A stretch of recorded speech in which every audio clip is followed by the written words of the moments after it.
Hello there, I'm Robert Hogan and I will be teaching you how to play Stalingrad Z. Stalingrad Z is a tactical skirmish campaign game set in a zombie outbreak during World War II. In the game you'll be controlling a team of survivors and play through a series of scenarios until you either escape the city or die trying. Before I begin, a couple of notes. Firstly, you will likely have noticed that I'm doing this video in Tabletop Simulator. The components you see here should be the same as the physical edition, though more on that in a moment. Secondly, if any mistakes are found after this video is made available, I will add subtitles to the Klingon channel. If there aren't any, then no one has found any mistakes. If you do have any questions on anything in this video, please pop a comment below and I'll respond as soon as I'm able. Finally, be aware that an errata has been issued for the rulebook, and this video incorporates that errata, so will differ in some places to the printed rulebook. I'll put a link to the errata in the comments. The components I'm using here are mostly what you will find in the box set edition of the game, except I'm using markers for the characters and zombies rather than standees. Depending on which set you own, you may have slightly different components to the ones shown here. For example, you may have cardboard markers instead of the status dice shown here. And I'll just point out that these markers are not as they appear in the physical game. These are replaced by the hex markers shown in the component section of the rulebook. During this component section, I will just be showing you a few of the core components of the game. The rest of them I will be showing you as we go through the rules. Here we have the character dashboard, which tracks your character's stats, gear, weapons, and lists their special skills. Starting in the top left, we have your character's name, picture, nationality represented by the Iron Cross for Germany, or the Red Star for Soviet. This is the ready weapon slot. It has the club pre-printed on it, but to be clear, you don't start with the club, it's shown for reference only. When you ready a weapon, you'll place a weapon marker onto the space. Next to it is the offhand slot where you may be able to ready a second weapon, but more on that later. Then you have the supply slots, ammo, food, and medkits. Place supply markers up to a maximum of 3 in each to track how many you have. So here we have 1 ammo, 2 food, and 1 medkit. Below that row you have the gear slots. These can be used to store spare weapons and gear. 1 in each slot. These slots are also used when rescuing civilians, which we will cover later on. The grenade slot works the same way as the supplies. Place markers up to a maximum of 3 to track how many you have. You track the character's health here on the health track. If you reach 0, your character dies. I'll cover what happens when a character dies later on. At the bottom here is the fatigue track to track your character's fatigue. Certain spots on the fatigue track cause a penalty to be applied. If you reach a 1 wound space, you immediately take 1 wound, reducing the character's health by 1. This will occur each time you reach the space by increasing fatigue. So if you reach it, you take a wound, then reduce it, and then increase it again, you will take another wound. When you reduce fatigue and you reach or pass the space, it has no effect. You don't get the health back. The other 2 types are ongoing penalties, one to your weapon's stun wound values and one to movement points. I'll explain what both of those are a bit later, but the important part to remember now is that you only apply the highest penalty of each type you have reached or passed with your fatigue marker. So, for example, if your fatigue marker reaches here, you have +1 to your stun wound values. If you increase fatigue to here, you have -1 movement points and +2 to your stun wound values, not +3. The penalties are not cumulative. If you have the book set edition of the game, you will be tracking all of the above on the character sheet. The team control sheet is how you track your character's experience, your campaign progress, and record your character's weapons, gear, and supplies between sessions. The team control sheet can be found on page 41 of the rulebook. You can either photocopy it from the rulebook or you can print it from the digital version, which can be found on the Raybox Games website. I'll post the link in the video description. I'll go into more detail on using the team control sheet later on. The scenario book, pictured here, contains all the scenarios you will play in the campaign. You will start on Scenario 1, displayed on this board in TTS. Do not read any further scenarios until instructed to do so. A scenario is made up of a scenario information page, usually the left-hand page, and a scenario map, usually the right-hand page. The scenario number is at the bottom left of the scenario information page. To the right of that is the zombie pool. Finally, there is a round track at the bottom of the map. In this section, I'll cover some core concepts and terms that will be used in later rules.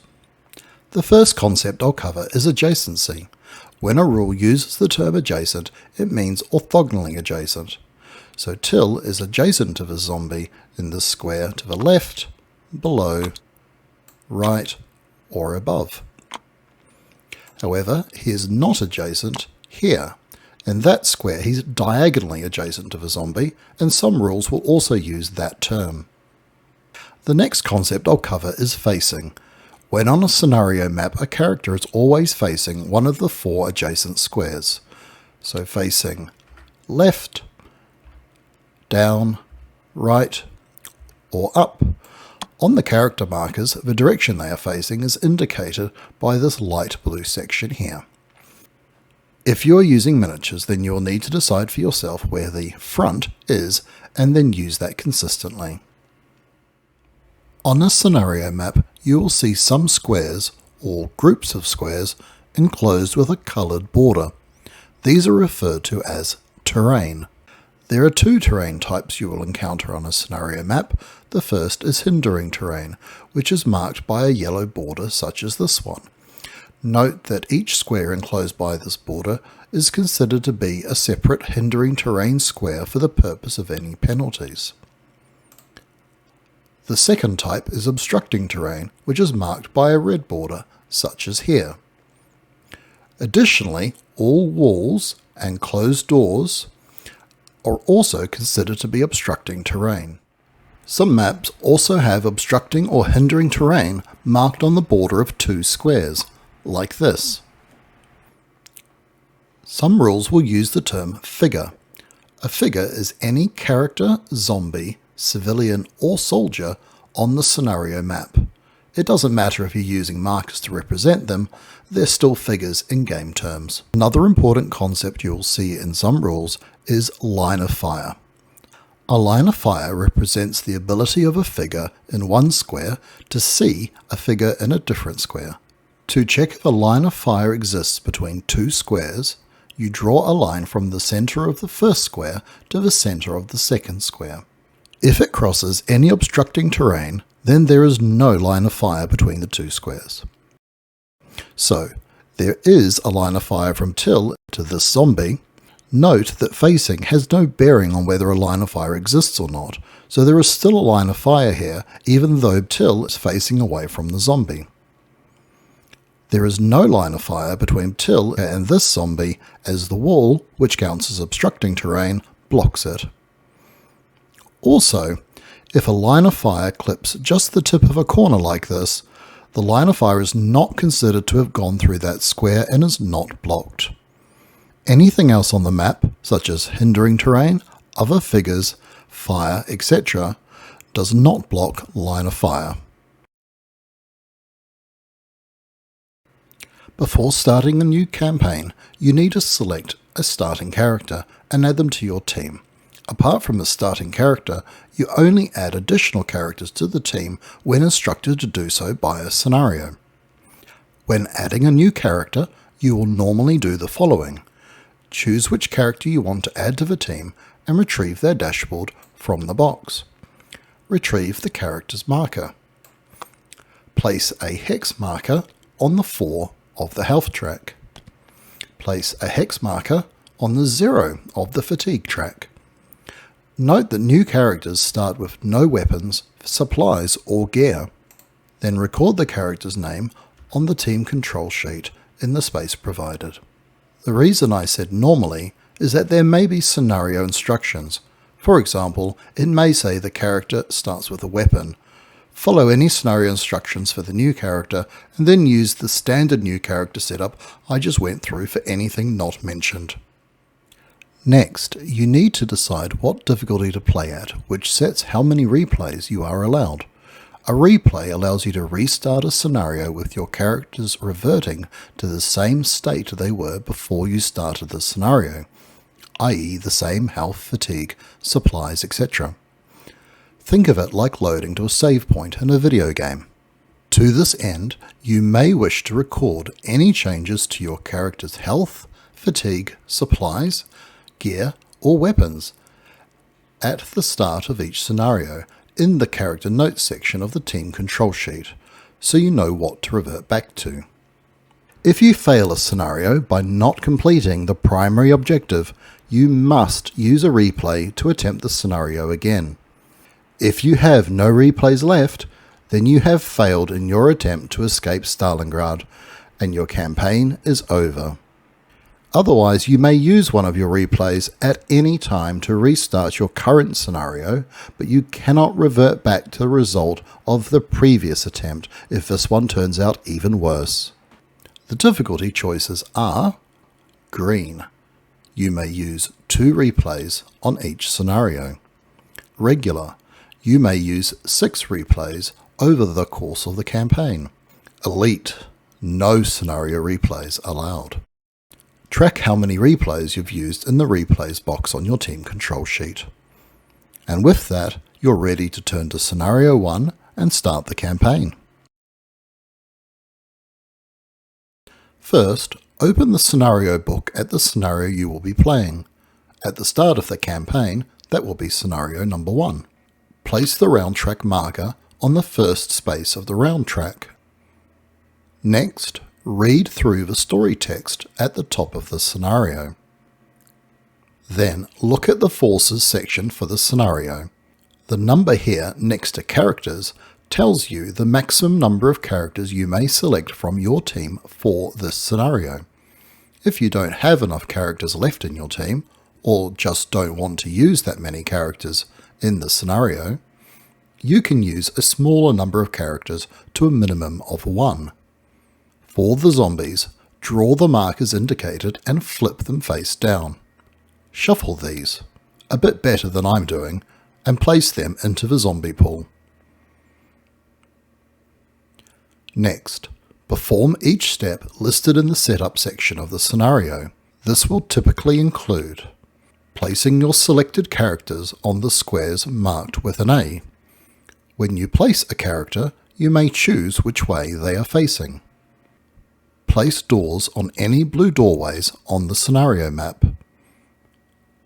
Draw and place a zombie marker from the zombie pool onto each square marked with a Z.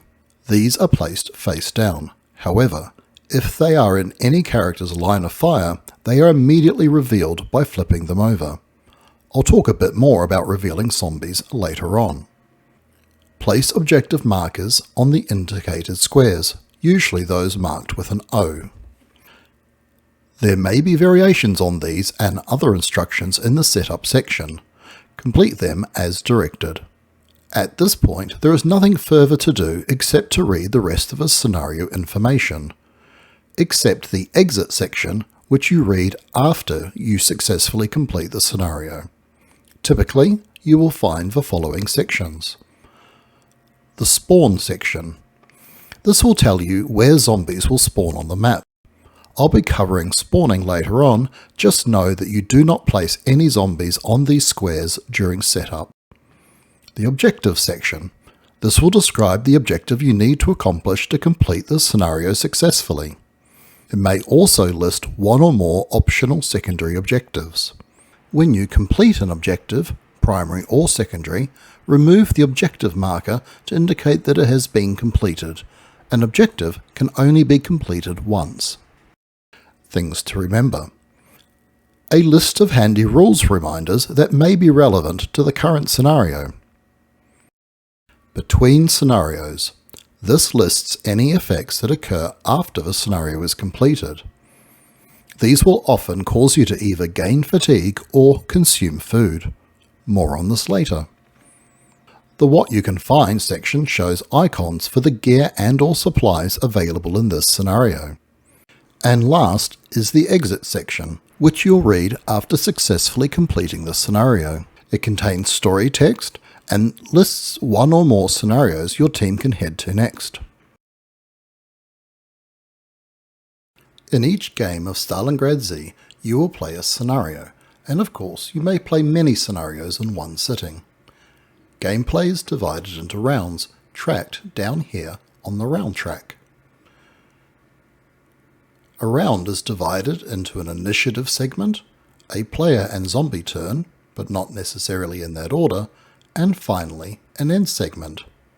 In the initiative segment, you will make an initiative roll using 2d12, one for yourself and one for the zombies. The zombies have a -4 to their initiative roll, unless this is modified by a game effect, and the values are then compared to see who wins initiative. If a tie is rolled, roll both dice again. If the player wins initiative, then they choose who takes the first turn, player or zombie. If the zombies win the initiative, they always choose to go first. Next, both player and zombies take their turns in the order the initiative winner determined. I'll go through both of those in more detail later. Finally, in the end segment, you advance the round tracker by 1. Some scenarios also may have special rules for effects that occur in the end segment. If the round tracker is on the last space of the round track when you need to advance it, move it to the first space of the track and continue playing normally, except you may no longer record any zombie kills in this scenario. I'll cover recording kills later on. You also move any zombie markers in the discard area back to the zombie pool, flipping them face down and shuffling them in. Some scenarios may also have special rules for effects that occur in the end segment. Before I go into the turns in more detail, I'll cover some basic movement rules that are shared by both zombies and characters. A figure cannot move into or over obstructing terrain. So Till cannot move down into this square or to the right into this square. Likewise, the zombie cannot move left into that obstructing terrain. And in this example, Till can also not move up into this square. A figure cannot move into a square containing another figure, even if friendly. So Till cannot move up past Dasher. She is blocking the way. When moving diagonally, at least one of the adjacent squares you are moving past must be unobstructed and unoccupied. So Till cannot move diagonally past these two zombies, or past Dasher and this wall. And this zombie can't move diagonally past these two other zombies. Before we start on the zombie turn, let's first talk about revealing zombies, as this can happen at a number of different points in the game. You immediately reveal zombies as soon as they come into the line of fire of a character, and regardless of the character's facing. This might happen during spawning, character or zombie movement, or due to a scenario effect. If you are playing with miniatures or standees, it is at this time that you place it on the board, swapping out the revealed zombie marker. Designate an area next to the scenario book to be your in-play area, making sure it is separate to the discard area. Place the zombie marker you swapped out into the in-play area. When the zombie dies, move the marker from the in-play area to the discard area. Now we'll look at the zombie turn. The zombie turn is broken into 3 phases: the start phase, action phase, and final phase. Let's start by covering these at a high level. Zombies don't do anything in the start phase, unless specified by the scenario. In the action phase, each zombie is activated and may move and or attack. In the final phase, new zombies may spawn. Now let's cover the zombie action phase in more detail. In the zombie action phase, we activate each zombie on the map one at a time, starting in the bottom row and moving up, and working left to right within each row. So, in this example, the first zombie to activate is this beta. When activating a zombie, we first complete its movement and then its attack. Let's play through the rest of the zombie turn to see how both moving and attacking works. Zombies move as many squares as indicated by their move value for their type. You can find this information in the player reference or the rulebook. The two types of zombies on this map, beta and armoured, both have one move. They can move in any direction, including diagonally, and it only counts as one move. When moving a zombie, you first need to determine the zombie's target. Unless otherwise specified, this is the character, soldier, or civilian that can be moved adjacent to in the smallest number of moves, ignoring other zombies. In this case, the nearest target is Till, as they could be moved next to in 4 moves. 1, 2, 3, 4. Now, why wouldn't the zombie just move diagonally here? Zombies won't move diagonally past fire, so this isn't a possible path for them. Next, you determine the square the zombie moves to by assessing the following 3 options. The zombie will perform the first one it can complete successfully. If the zombie can move adjacent to their target, then they do so. This zombie can't move adjacent to Till. If the zombie can move diagonally adjacent, then they do so. Again, he's too far away to get diagonally adjacent to Till. And third option, the zombie moves along the shortest path to the target. This the zombie can do, and so moves here. The next zombie to activate is this one. His target is Till, who he can move adjacent to in 2 moves. Either 1, 2, or 1, 2. In this situation, the player can choose which path the zombie will use. So you could move the zombie to either of the 2 squares. Here or here. For our example, let's move him here. The next zombie to activate is this one. And they can move adjacent to Till, so they will do so. Now we have this zombie here. They can't move adjacent to Till as that square is blocked by another zombie, so they can't complete that option successfully, but they can move diagonally adjacent, so they do so. The next zombie is stunned. Stunned zombies don't activate. Instead, remove the stun token and move on to the next zombie. Next, we activate this zombie, and we look to see who his target is. He can move next to Till in 2 moves. 1, 2. Why not move adjacent to him this way? Another zombie movement rule is that they cannot move onto or over hindering terrain, so he can't go that way. Now he can move next to Dasher, or the civilian, in 1 move. Remember that we ignore other zombies when checking this. So one of those 2 is his target. When there are multiple targets at the same distance, the player chooses. In this case, we'll choose Dasher.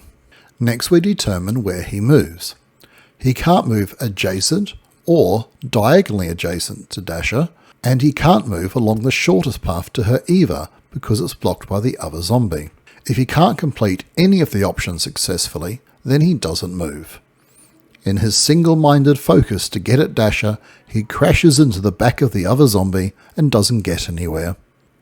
Zombies perform as many attacks as shown in their attack value of their type, and only attack if activated next to a target or if they move next to a target and have moves remaining. None of the zombies we activated so far would have attacked, so let's continue activating to see some attacks in action. This beta zombie is next to activate, and is already adjacent to Dasher and Steiner.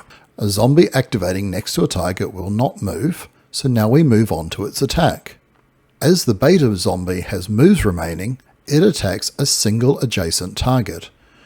If the target is a character not yet locked in hand-to-hand combat, the attack locks the character. As there are 2 characters the zombie could attack, we get to choose. We'll choose that they attack Dasher. Turn the character to face the locking zombie and place a locked token between them. The next zombie to activate is this other one next to Dasher. Again, this zombie can attack multiple targets, either Dasher or the civilian, so the player gets to choose. We decide to sacrifice the civilian. Sorry about that, civilian. Civilians and soldiers are eliminated with a single attack, so this removes them from the map. Finally, we have the armoured zombie up the top there. Again, he's already adjacent to a target, so he won't move, and we go directly to attack. He's adjacent to 2 characters. However, a zombie will always prefer to attack a locked character over one that is not locked. So, he will attack Dasher. A zombie attacking a locked character inflicts 1 wound on them. We reduce Dasher's health by 1. And that's the end of the zombie turn. During the final phase of the zombie turn, we spawn new zombies onto the map when a spawn location is shown on the current round space. When this occurs, we draw and place a zombie on each matching spawn location on the map. Zombie markers are placed face down, but may be flipped if in line of fire of a character. If a zombie would spawn on a square occupied by another zombie, place it next to a spawn location off the map. As soon as the square is empty, place the waiting zombie marker onto the spawn square, but do not activate it if it is currently the zombie turn. If the spawn location is occupied by a character, it works the same way, but the character takes 1 wound. In some scenarios, a spawn location may specify what type of zombie is spawned on it. When this occurs, first use any set-aside markers of that zombie type. If there are none, then search the discard, then the zombie pool, reshuffling it when you're done, until you find one. If all zombies of that type are already on the map, then skip this spawn. Finally, a zombie may spawn during a search result. If this happens, place the zombie in the closest empty square to the objective square that isn't obstructing or hindering terrain.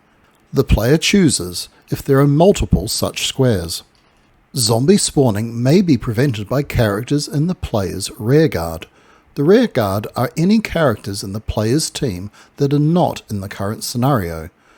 When a spawn occurs in which the type of zombie is not specified, roll a 1d12 for each character in the rearguard. If they roll a 1, reduce the number of spawning zombies by 1 and record a kill for that character on the team control sheet. You may choose which of the spawn locations doesn't receive a zombie.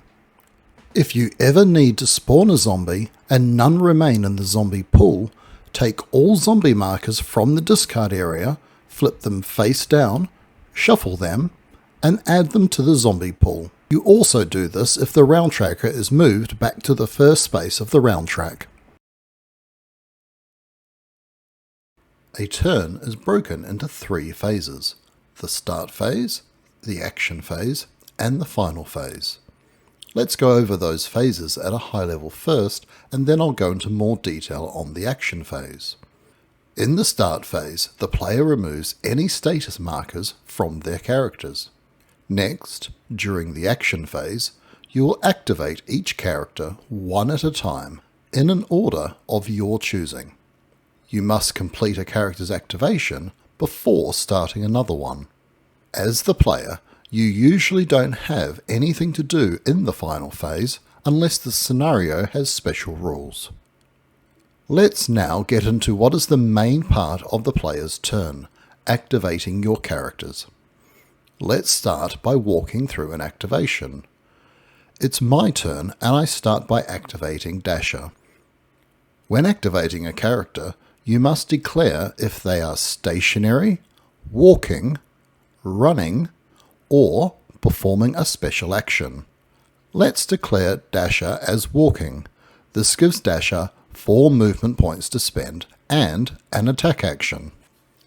Movement points can be spent on movement actions listed in this movement table. Note that some movement actions are only available when walking, and that the movement cost of an action may be higher if you're running. So Dasher will spend 2 movement points to move diagonally, and 2 more to move sideways, putting her next to this objective. There aren't any zombies around, so she doesn't have anything to attack, so I end her activation. If you end an activation without attacking, you place a covering status marker, a 0 for stationary, a 2 for walking, and a 4 for running. Dasher walked, so I'll place a 2. Covering markers last until the start phase of the next player turn and allow the character to interrupt at any time in the round to make an attack, replacing the covering status with an attacked status. I'll cover this in more detail when we get to attacking. Next, let's talk about the 2 declaration options that are similar to walking, stationary and running. Declaring a character as stationary gives them only an attack, so no movement points. But they get a bonus to attacking. More on that later. Running gives a character 8 movement points to spend and an attack, but they also receive a penalty when attacking. Again, more on that later. Now let's look at some movement actions. I won't go through all of them as most are pretty straightforward, but let's look at a few in a bit more detail. I'll also just mention now that a character may perform the actions available to them in any order, so they can attack before, after, or between movement actions. The open-close door action requires you to be adjacent to the door. Remove the door from the map when it is opened and replace it when closing. The pass gear action lets the acting character pass any number of weapons, ammo, or gear markers to an adjacent character. Only the passer pays movement points for this. Be aware that the rulebook only mentions weapons and gear, but should have also listed ammo.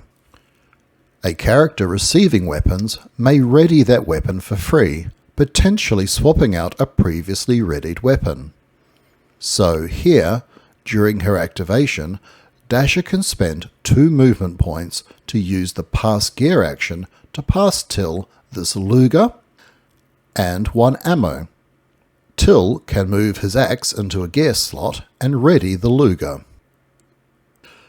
The switch weapons action allows you to move or swap between either ready slots and gear slots. Note that you may only have 2 weapons readied if both show the asterisk indicating it is a one-handed weapon. So Till could use a switch weapons action to ready this knife in his offhand while the Luger is readied. Then on a later turn he could use another switch weapons action to replace both weapons with his axe. The pickup gear action allows you to pick up a weapon or gear that is lying in plain sight. The scenario will tell you if this is the case. You must be on or adjacent to the square containing the item to do this. If you're picking up a weapon, you may ready it in the same way as if you were past it.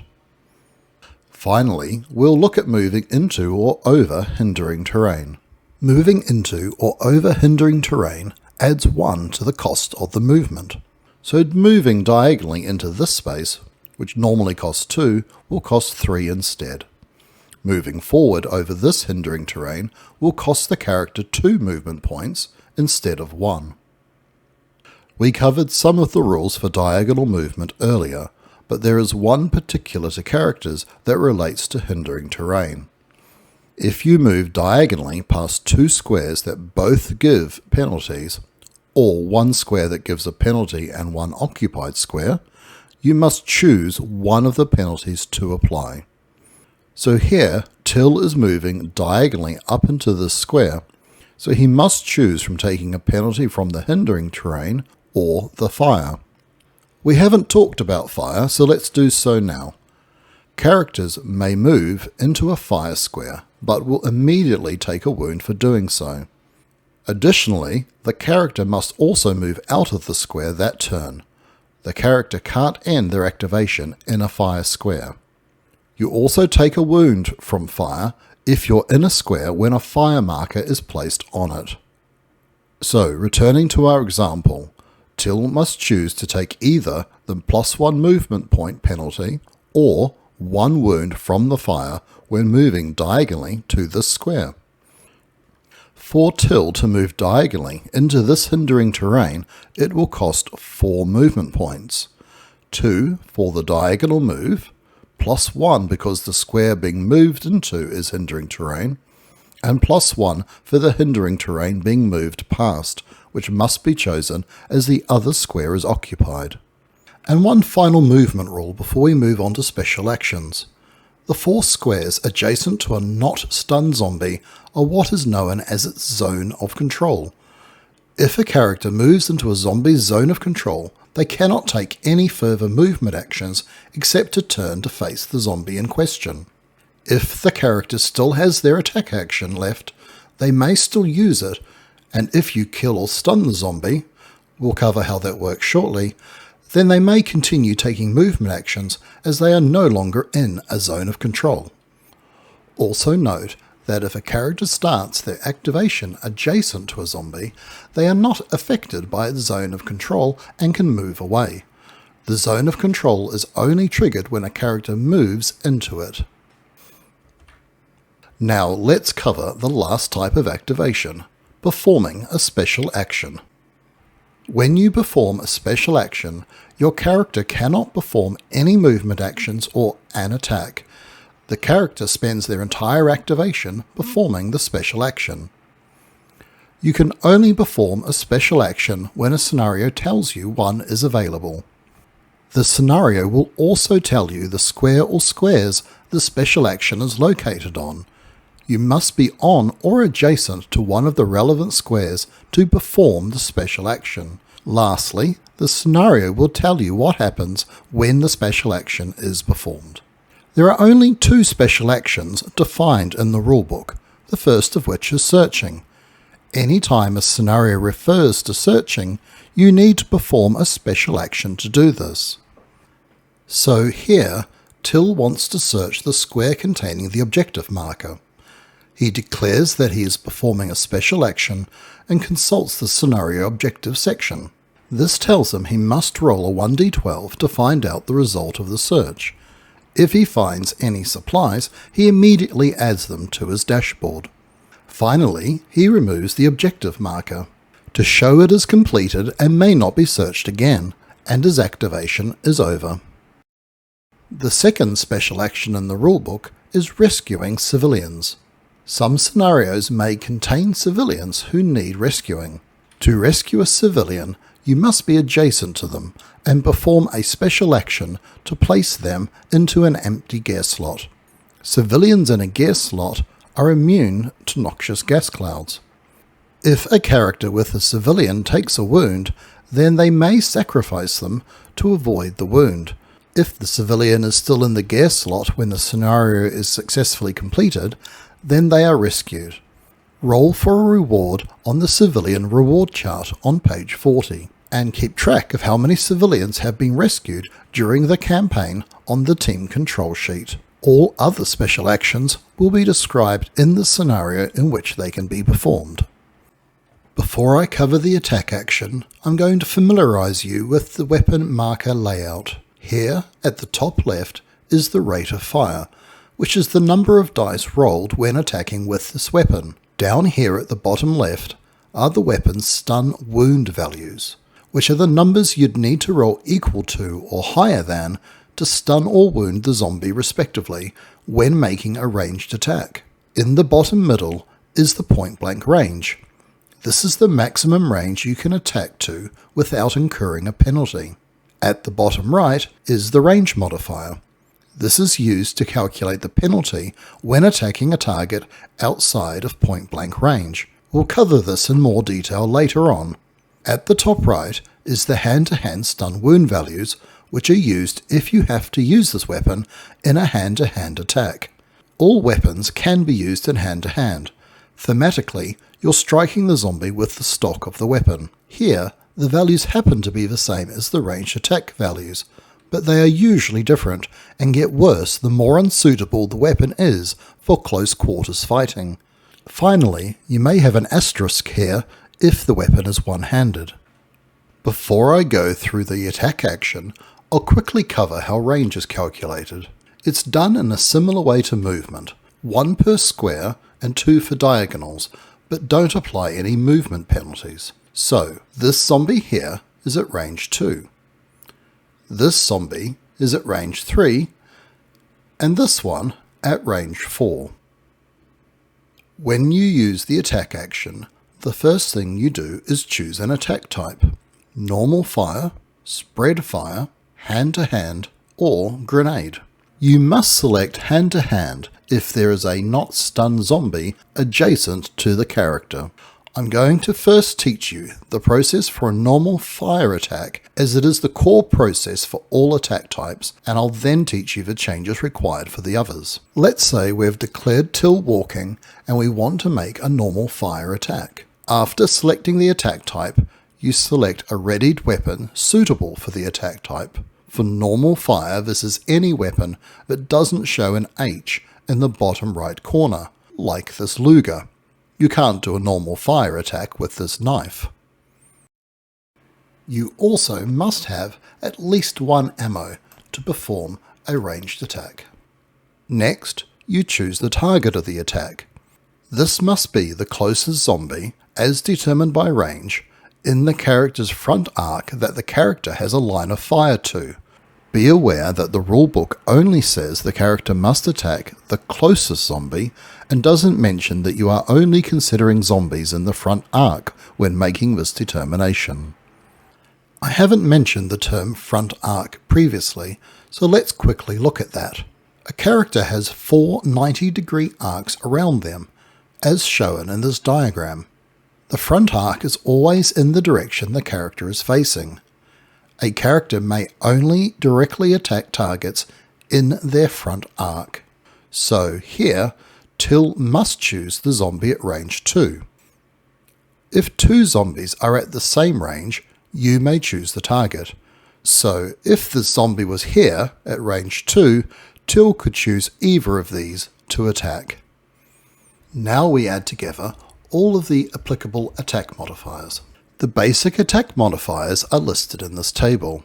If the character is attacking during their activation, then one of these 3 will be applied depending on what they were declared as when activated. Otherwise, you'll be performing a covering attack, which we'll cover in more detail later, and be applying one of these 3. There are then 2 further types of attack modifiers. The first type we'll look at are line of fire modifiers. There are only 2, +2 for each intervening figure, and +2 for each hindering terrain not adjacent to the character. However, you cannot receive more than a +4 attack modifier from line of fire modifiers. Unfortunately, this was left out of the rulebook, so this rule is effectively an errata. When calculating the line of fire modifier, you look at the line of fire from the character to the target. You must consider any square or terrain type the line passes over when calculating the modifier. So here, there is no attacking penalty because the hindering terrain is adjacent to our character. The second type of attack modifier is the ranged attack modifier. This is applied when you attack a target outside of a weapon's point-blank range. As we work through an example, I'm going to place the Luger here in view so that we can see the values as we do this. The Luger's point-blank range is 4, so the zombie at range 2 is within point-blank range, so there is no range attack modifier. We now sum up our attack modifiers. We also need to apply any attack modifiers from fatigue penalties and any special scenario rules that might currently apply. But in this case, there weren't any, so we are using the weapon's base values. So, we are stunning on the roll of a 6 or better, and wounding on the roll of a 9 or better. Next, you roll dice one at a time until we have rolled as many as the number shown in the weapon's rate of fire. If something changes that would change the attack modifier, then it is immediately applied before rolling the next die. In a normal fire attack, that is only going to happen when you stun a zombie. The rest of your attack rolls then benefit from the associated -3 attack modifier. Of course, none of that really matters in this attack, as we only roll one die for the Luger anyway. As each die is rolled one at a time, you resolve any effects from it as follows. If you roll equal to or over the modified stun value, then the zombie has been stunned. Place a stun token next to the zombie if one isn't already present. Stun tokens are never stacked, so rolling a stun result against an already stunned zombie has no effect. If you roll equal to or over the wound value, then the zombie takes 1 wound. If the zombie only has 1 health, you've eliminated the zombie. Remove the figure from the map and place it in a discard area on one side of the scenario book, not back into the zombie pool. If the round tracker is on its first go around on the round track, record a kill for that character on the team control sheet. If you are removing a miniature or standee, take a zombie marker of the same type from the in play area and move it to the discard area. If the zombie has more than 1 health, place a wound token next to it to indicate the damage and a stun token if one wasn't already present. A wound result is also higher than the stun value, so it also counts as a stun. If you roll a 1 during an attack roll, you reduce the character's ammo by 1. If this has reduced the character's ammo to 0, you will still finish out this attack normally, rolling as many dice as the weapon's rate of fire.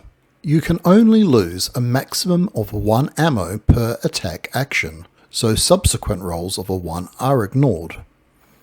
If you roll a 2 and there was an intervening figure in the line of fire, then that figure has been hit and you inflict 1 wound to it. This can only occur once per attack action.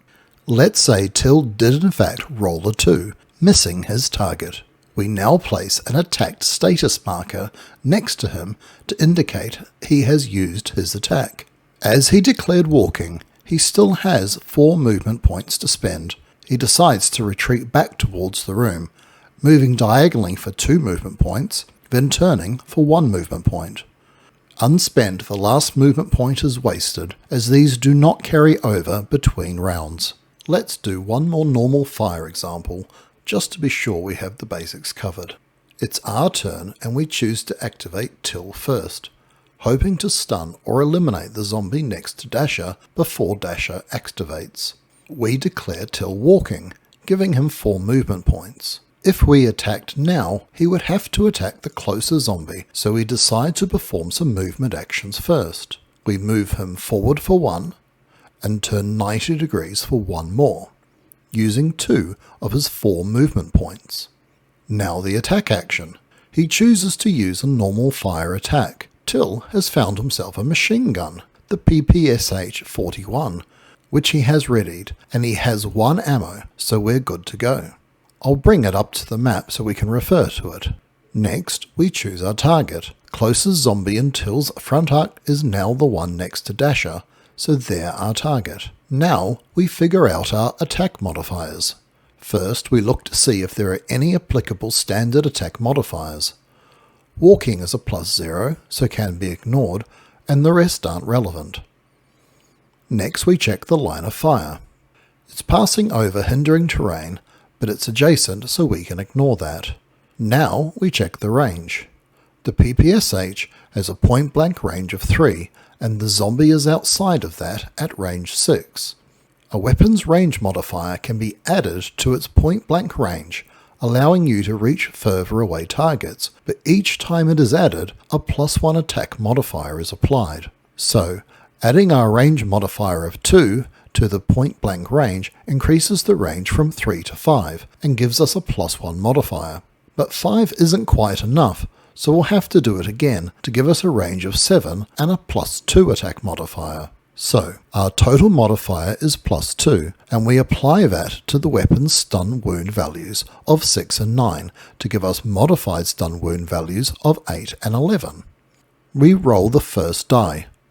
It's a 12. What luck! The zombie has been eliminated. So we remove them from the map. However, even though the zombie is eliminated, we must still roll the second die in case we roll a 1 or a 2, though in this case a 2 wouldn't do anything. It's a 5, so that's okay. We place an attacked marker to indicate Till's used his attack action. We have 2 movement points left, so we move sideways to get Till a little further away from that other zombie. That costs 2 movement points, so with that, Till's activation is finished. We're now ready to go over the other attack types. Remember that these use the same rules and process as a normal fire attack, but with the exceptions and changes I will now teach you. Next, I'll cover the spread fire attack type. The spread fire attack allows you to split your attack dice across multiple targets when using a weapon with a rate of fire of 2 or more. However, it also incurs a +1 attack modifier. You choose the first target of your attack using the normal rules, so the closest zombie in your front arc, and roll the first attack die. After resolving the result of the first die, and regardless of its result, on each subsequent die roll you may now choose to attack any other zombie in your front arc, regardless of how close it is to the character.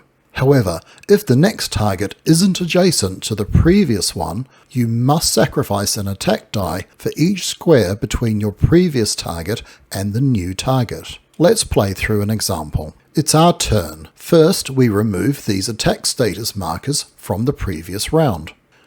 We decide to activate Dasher first this time.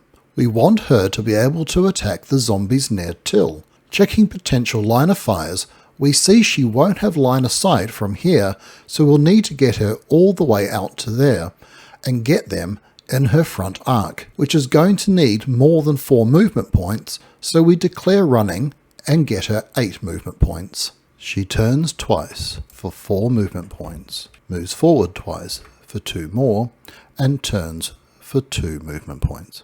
So we've spent all 8 of her movement points. Let's have a look at her dashboard. Dasher has found an even bigger machine gun. She decides to attack and chooses the spread fire attack type. Her first target must still be the closest zombie in her front arc, so it will be the one to the right of Till. Now we look at the standard attack modifiers. She declared running, so that gives a +2 modifier. She also is performing a spread fire attack, which adds another +1, so +3 in total. We check line of fire, and there are no modifiers there. The MG34 has a point-blank range of 5, and the target is at range 4, so no ranged attack modifier. So our total modifier is +3. Added to the MG's stun wound values of 6 and 9, we are stunning on a 9 and wounding on a 12. We roll our first die. It's a 10. The zombie is stunned, so Dasher decides to move on to the next zombie. However, as the next target is not adjacent to the previous one, she will have to sacrifice 1 of her attack dice. We still roll that die to check for ammo loss. It's a 1. Bad luck. That reduces Dasher's ammo to 0. That doesn't affect this attack, but on future turns she'll have to get some more ammo before performing another ranged attack. The MG's rate of fire is 3. She already used 1 attacking the first zombie and has now sacrificed 1, so she has 1 left to attack the second zombie with. We now need to recalculate our attack modifier. The standard modifiers haven't changed, so still +3 there. However, we now have an intervening figure in the line of fire, so that adds +2, taking us up to a +5. Also, this zombie is at range 6, so we'll need to use the MG's range modifier of 3 to increase the range from 5 to 8, giving us a +1 modifier, and taking the total modifier to +6. So, We are stunning on a 12 and wounding on an impossible to roll 15. We would also wound the intervening zombie on the roll of a 2. She rolls a 6, a miss, which ends her attack action, and we place an attack status marker and ends her activation. The changes in the rules for hand-to-hand attacks mostly relate to the values used on the weapon. Firstly, a hand-to-hand attack can be made with any readied weapon. However, you always use the stun wound values in the top right of the weapon marker. Further to that, if a weapon does not have an H in the bottom right corner, you do not use the rate of fire or point-blank range printed on the marker. Instead, the weapon is considered to have a rate of fire and point-blank range of 1. If the weapon does have an H in the bottom right corner, then use the printed rate of fire and point-blank range normally. Finally, you never use the range modifier in hand-to-hand combat, as you cannot attack outside of the weapon's range. Hand-to-hand attacks also never consume ammo, so there is no effect if a 1 is rolled. However, a roll of a 2 can still hit an intervening figure if 1 is in the attacker's line of fire to the target. The last rule I'll mention is that if you're adjacent to a not stunned zombie, you must select a hand-to-hand attack type. Let's go through a hand-to-hand attack example, which Till will now demonstrate. We activate Till and declare him stationary. He has to select the hand-to-hand attack type as he is adjacent to this not stunned zombie. So he couldn't use a normal fire or spread fire attack on this zombie. He could have declared walking or running and used some move actions to get away from the adjacent zombie and then used one of those attack types, but for the sake of this example he is sticking with the hand-to-hand attack. Till has his axe readied, which I'll bring up next to him, so we can see it during the example. The axe is a specialised hand-to-hand weapon, as shown by the H where the range modifier would normally be, so we use its printed range of 2 and rate of fire of 1. The closest zombie in Till's front arc is this one here, and it is within the axe's 2 point-blank range. Till could have declared walking and turned around to attack the other zombie, but for the example we'll stick with the stunned one. Next, as usual, we will look at the standard attack modifiers. Declaring stationary has given us a -2 attack modifier, and the zombie being stunned gives us an additional -3, so we have a total -5 modifier so far. You do still check line of fire modifiers in hand-to-hand attacks, but it's only usually relevant when someone like Till, with a range of 2, is attacking over another character. Here, there is no line of fire modifier. And as mentioned before, there is never a ranged attack modifier on a hand-to-hand attack. So, our total attack modifier is -5, and when applied to the axe's stun wound values of 5 and 8, have a stunning on 0, meaning any result will stun, and wounding on a 3. Of course, a stun result will have no effect, but will kill the zombie on a 3 or better. Now we roll our single attack die. We get a 6, eliminating the zombie. With the attack complete, we place an attack status marker. As we declared stationary, Till has no movement points, so that ends his activation. Now we move on to the last attack type, grenades. The rules for grenades are split into 2 parts. The first covers throwing them, and the second covers the explosion, which is the actual attack. Although I'll use the grenade to explain these rules, the same rules apply to all throw-in area of effect weapons, AOE for short, which is shown on such weapons' top left corner.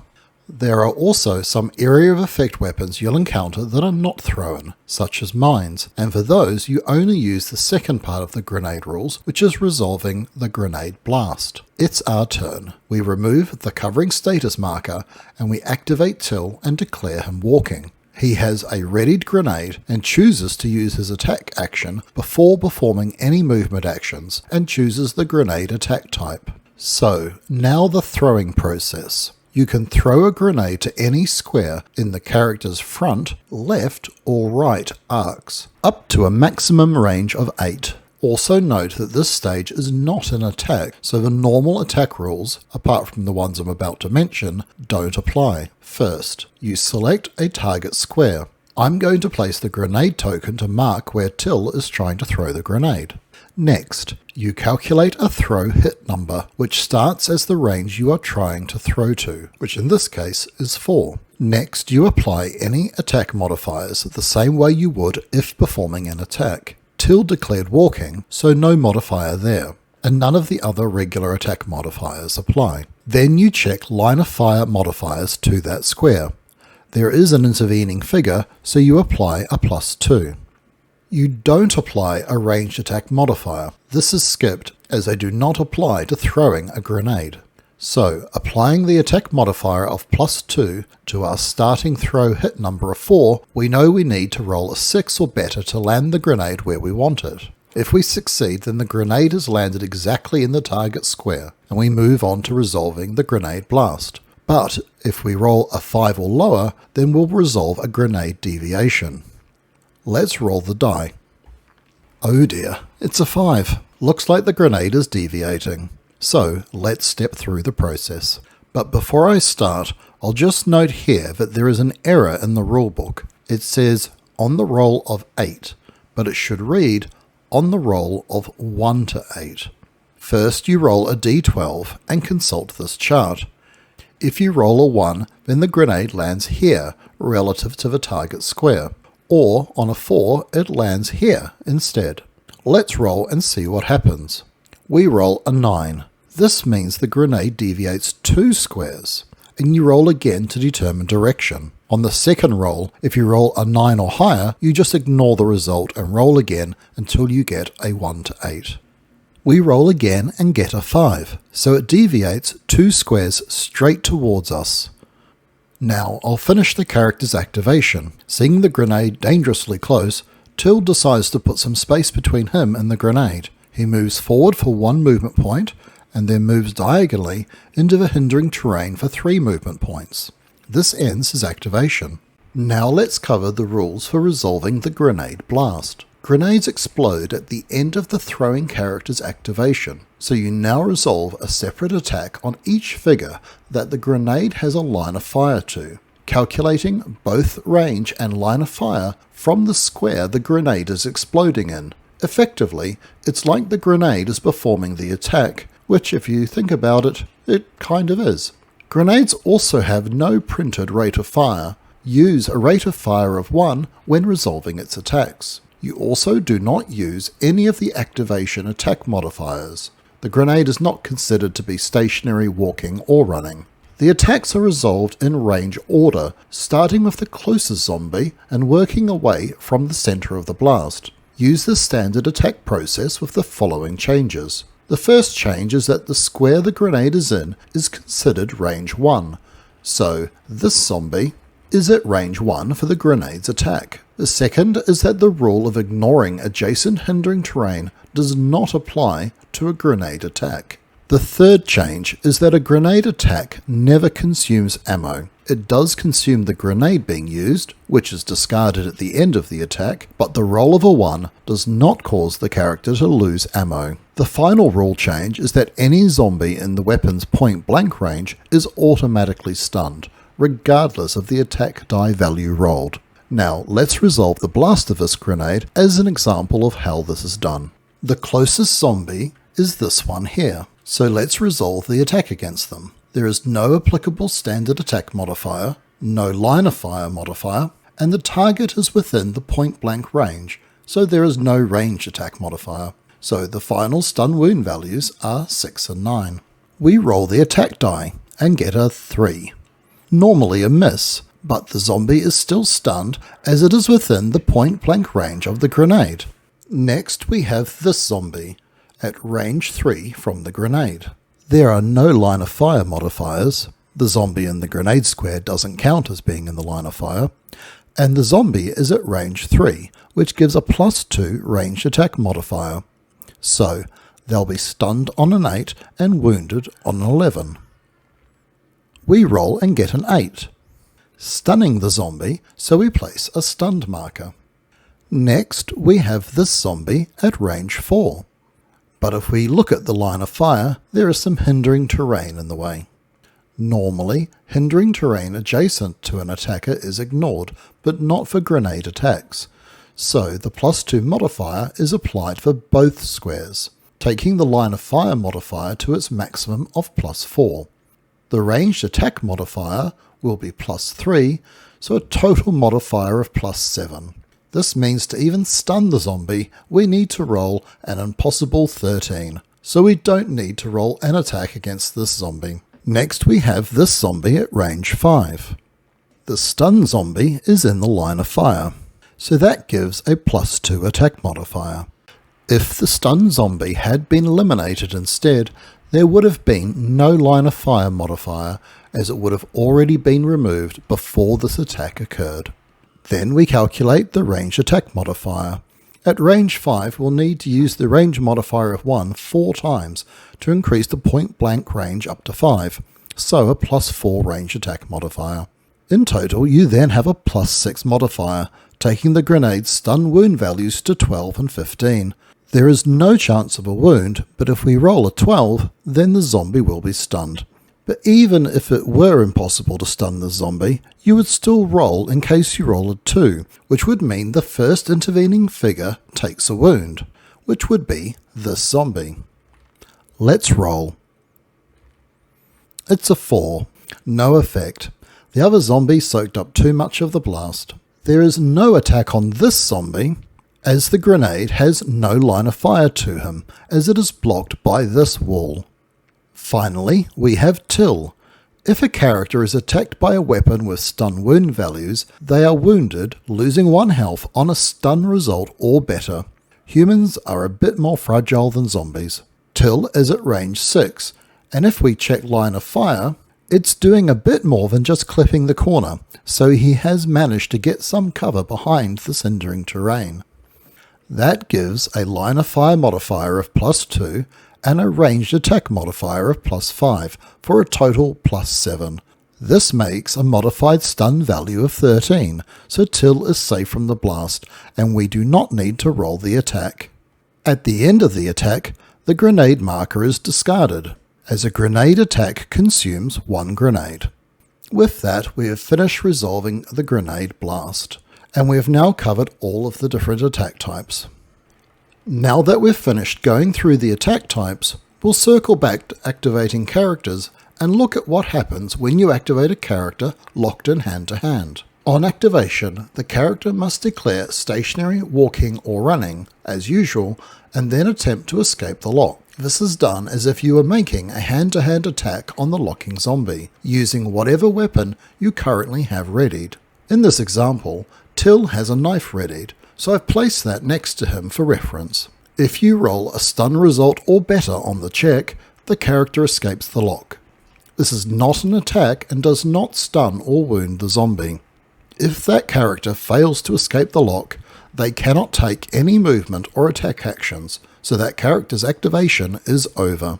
So here, Till declares walking, so no modifiers for that. There are no line of fire modifiers, and there can never be any range attack modifiers. With no attack modifiers, we need a 4 or better for Till to escape the lock. If we roll a 3, he has failed to escape the lock, and Till's activation is over. If we do manage a 4 or better, we remove the lock status marker and play out Till's activation normally, taking movement actions and an attack action. Now, I'll talk about covering in a little more detail. As previously mentioned, if at the end of a character's activation they haven't used their attack action, they are placed in covering. Mark this by placing the covering status marker for their activation type, a 0 for stationary, a 2 for walking, and a 4 for running. Then, at any time until the player's next start phase, the character may interrupt any segment or phase and perform either a normal fire, spread fire, or hand-to-hand attack. You cannot use a covering attack to throw a grenade. When making the attack, you use the normal rules for that attack type. The only difference being that instead of using the usual attack modifier for running, walking or stationary, you use the number indicated on the covering marker. So, for example, you'd receive a +4 modifier for running rather than a +2. The character loses their covering marker if they are attacked and locked in hand-to-hand combat. They also do not gain a covering status marker if they are locked in hand-to-hand combat at the end of their activation. Finally, when you have finished the attack, replace the covering marker with an attacked status marker. When you have successfully completed a scenario, read the exit section. This will tell you which scenarios can be played next, but before you proceed to the next scenario, you have some optional and possibly mandatory steps to follow. First, you must follow any instructions in the Between Scenarios section regarding increasing fatigue and/or consuming food. Then, after resolving that, you may do any of the following 4 options in any order. If listed in the Between Scenarios section, you may play a scavenging scenario.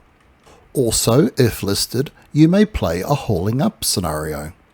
You may discard a medkit to heal a wound on a character, and you may discard a food to reduce a character's fatigue by 1. You may discard as many food and medkit markers as you like, but be aware that each character can only consume 1 food and use 1 medkit between scenarios. So, if a character consumes food to avoid gaining fatigue, they can't also consume food to reduce fatigue, or consume hot food after successfully completing the holding up scenario. In this section I will cover off a few other things that didn't quite fit into the other sections.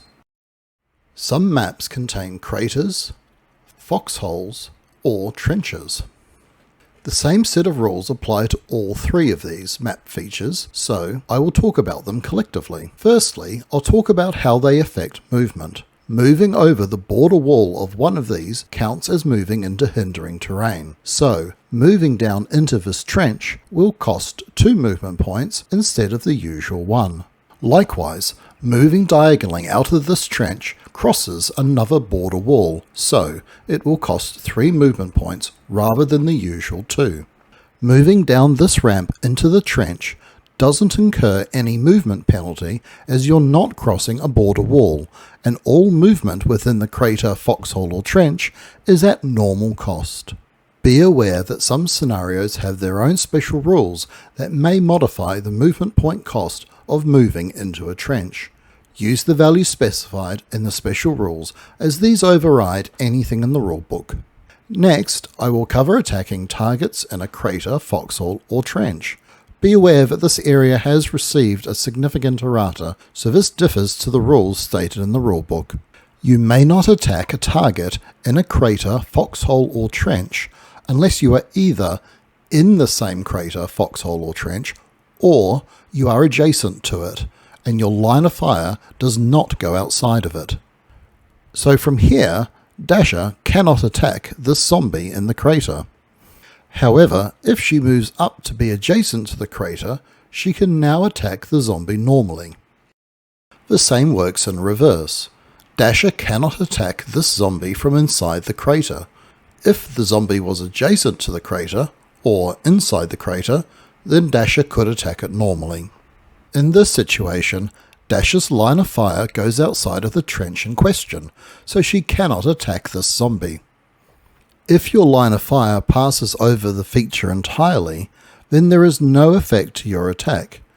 So, if we look at Dasher's line of fire to this zombie, it passes over this crater, but we do not apply the hindering terrain penalty to the attack, even though the squares are bordered yellow.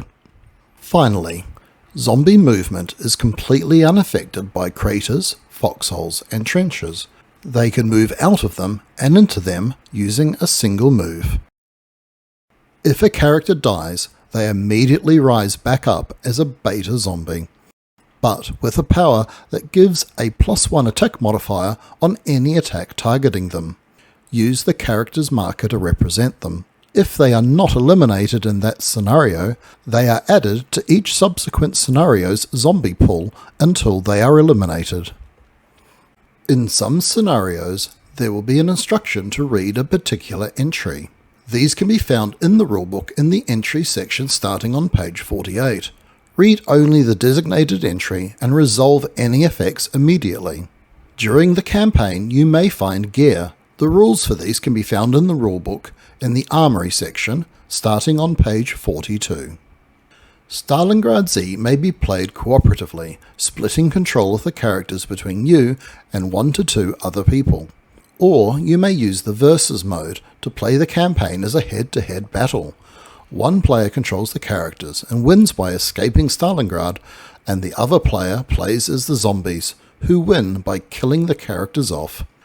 I won't be covering the rules for this mode in this video. See the Versus Play section in the rulebook for details. As mentioned earlier, you will keep a count of your character's zombie kills on the team control sheet. This kill count is also your character's experience points, which unlock their skills. When you have as many kills as indicated next to the skill, it is unlocked and is immediately active or available. Do not reduce your kill count when you do this. So, for example, when Till has 10 zombie kills, he unlocks his preferred weapon skill. When he has 35 kills, he unlocks his Mighty Swing skill. And that's it. Thanks for watching, and I hope you have a great time trying to escape from Stalingrad Z.